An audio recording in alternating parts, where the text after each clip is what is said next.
అందరికీ నమస్కారం. నేను మీ ప్రిన్స్ యావర్.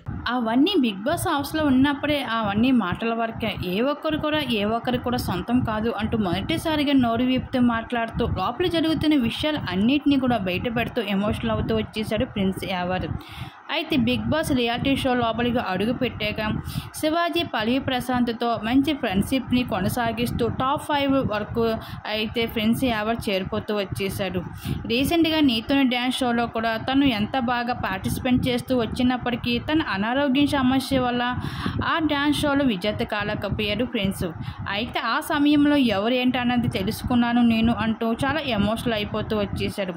అయితే విన్నర్ కావాల్సిన టాలెంట్ క్వాలిఫికేషన్ అన్నీ ఉన్నప్పటికీ తను విజేత కాలేకపోయాడు తన అనారోగ్యం సమస్య వల్ల. అయితే ఆ సమస్య ఉన్నప్పుడు ఏ ఒక్కరు కూడా తన దగ్గరికి రాలేదని, పెద్దగా సహాయం చేసింది లేదని, నా అన్న వాళ్ళు నాకు దూరంగా అయితే కనిపించేవారు అంటూ చాలా బాధపడుతూ వచ్చేసాడు ప్రిన్స్. అయితే అటువంటి ప్రిన్స్ యావర్ అయితే ఇప్పుడు మరోసారి ఎమోషనల్ అవుతూ అభిమానుల ముందు కనిపించేశాడు. నా అనుకున్న వాళ్ళే నా చుట్టూ అయితే ఏ ఒక్కరు కూడా లేరు అంటూ, అవన్నీ మనం అనుకోవడమే తప్ప మన కష్టాల బాధల్లో ఉన్నప్పుడు ఏ ఒక్కరు కూడా మన ముందుకు రారు. అవన్నీ లోపల ఉన్నప్పుడు అవన్నీ మాటలు బయటకు వచ్చాక నన్ను ఎవరు కూడా పట్టించుకోలేదు, నేను కష్టాల్లో ఉన్నప్పుడు కూడా ఎవరు నా దగ్గరికి రాలేదు అంటూ చాలా ఎమోషనల్ అయిపోతూ వచ్చేసారు ప్రిన్స్ యావర్.